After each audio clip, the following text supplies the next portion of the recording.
Hey, you guys, you've made it. This is the last chapter of 1010, and we're only going to cover a few topics in here. Okay, we're talking about organic chemistry. And so what is organic chemistry? When you think about the word organic, there's lots of different meanings, but in chemistry, it means that we have carbon-containing compounds. Now, this is really cool because there are millions of carbon-containing compounds. 95% of all compounds contain carbon, and the reason why is because carbon comes from anything that is living or from anything that was once living, and so it's very, very abundant. Okay, let's talk about a few characteristics of carbon. First of all, if you remember, carbon's in group 14, and so it has 4 valence electrons, and because of this, it wants to make 4 bonds, and 4 bonds are going to make 8 electrons total, correct? And so this is known as a prolific binder. Prolific binder means that it just does, the word prolific just means that it binds really well. It's good at what it does. And so because we have these 4 valence electrons, it can bond to 4 other electrons. And it can either do this in a single bond or double bonds or in a triple bond. And so it's very, very prolific. Okay, the biggest thing that carbon likes to do is it likes to bond to other carbons, and so it'll form long chains, and it will also form branching chains, which is one reason why we have so many different carbon-containing compounds, is because of these long and branching chains. Okay, carbon also binds readily to either oxygen, nitrogen, hydrogen, and also halogens. Okay, the biggest thing we're going to talk about are alkanes. Now, alkanes are, I would call the most basic type of carbon-containing atom. And so we're going to talk about that first. So first of all, we have what's called a saturated hydrocarbon.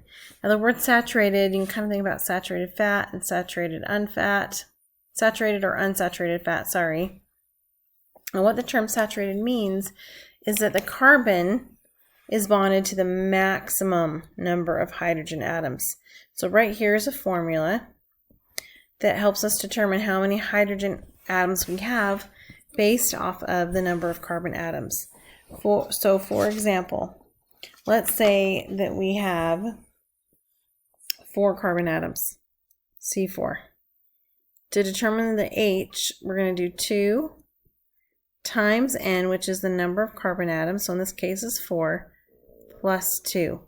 So what we're going to get is C4, then H is 2 times 4 is 8, plus 2 is 10. So our formula for 4 carbon atoms, if it's saturated, would be C4H10. Let's do another one. Let's do 10 carbons. So if we have 10 carbons, same formula here, 2. The number of N is 10 because that's how many carbons we have, plus 2, so we're going to get C10. And then hydrogen would be 2 times 10, which is 20, plus 2, H22. Okay, so there's your formula, saturated hydrocarbon formula.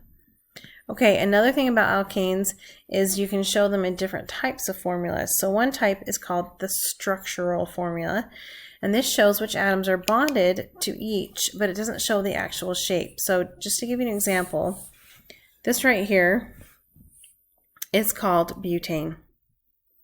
And butane has 4 carbons, 1, 2, 3, 4. So this would be the actual shape. But in structural formula, it does not show the actual shape. It just shows what it would look like in a 2D world. And so because carbon is so good at making straight chains, you're going to put all 4 carbons in a straight chain. And then the hydrogen just goes all around it. So you're going to have hydrogen above and below each carbon, and also on the ends. So then butane from the last page, remember, had 10 hydrogen atoms. So if we double check this, is that what we have? We've got 1, 2, 3, 4, 5, 6, 7, 8, 9, 10. So this is what we would call the structural formula. If we do another example, let's say that we do 2 carbons, and this is going to have 6 hydrogens. Again, we would put the carbons in the middle.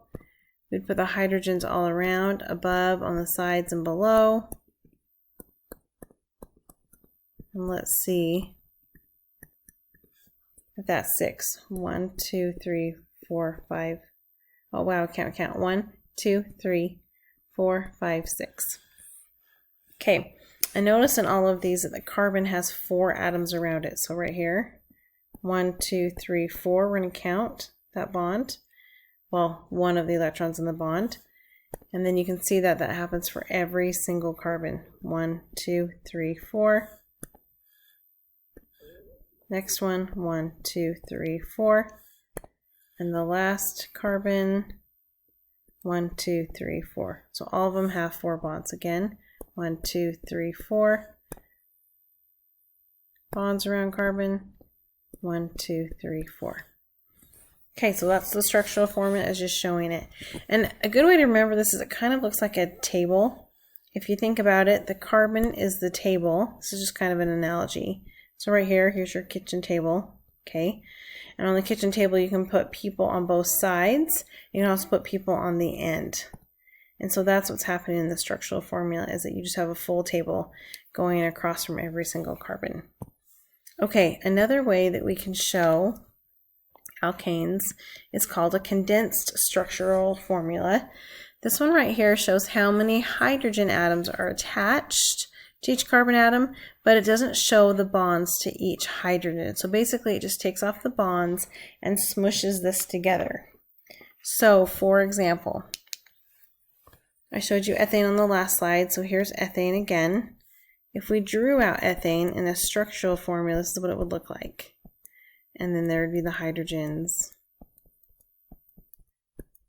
each of those lines. So what this does is it just takes each carbon, so let's, for example, the first carbon, and we write it out, and then we say, oh, how many hydrogens are attached to it? 1, 2, 3. So this would be CH3. The second carbon comes along. Again, we write that down, and then we look at how many hydrogens, 1, 2, 3. So we have CH3. So this condensed formula is the same thing as the structural formula when we're dealing with ethane. It just takes out the bonds. The same thing happens to propane here. If we were to draw out propane in the structural formula, we would have 3 carbons. Each carbon would be saturated with that perfect amount of hydrogen. And then we would look at, now you can just pretend those have hydrogens above like that, but it's kind of redundant to write, so we don't need to. So the first carbon is a C. We have 1, 2, 3 hydrogens around it. Second carbon only has 1, 2 hydrogens around it this time. And the third one has 1, 2, 3 hydrogens around it. And if you count, if you look at their formula, like this one would be C2H6, we've got 6 hydrogens around it, 6 hydrogens. On this one, this would be C3H8, and again you have 3, 4, 5, 6, 7, 8. So it all lines up.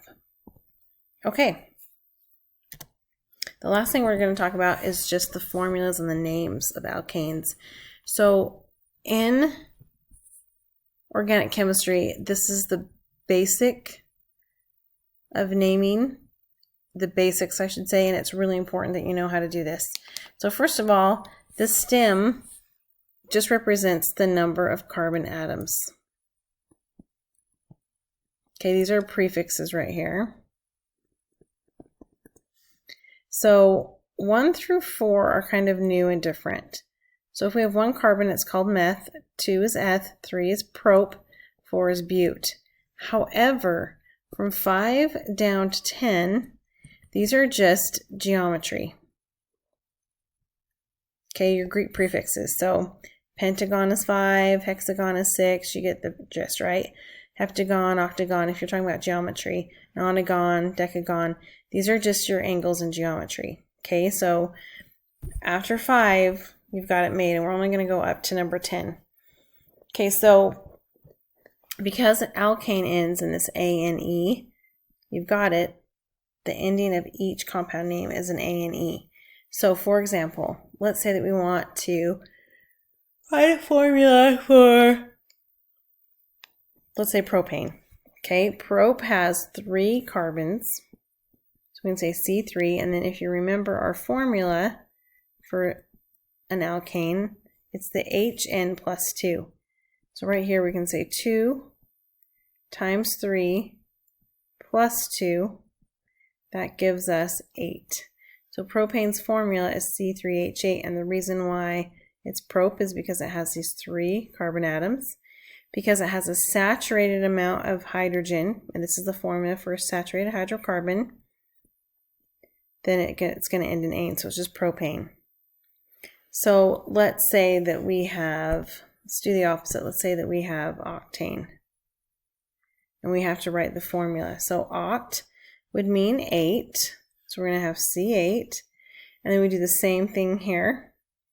We would say H, and we'd have 2 times 8, because that's the number of carbon, plus 2.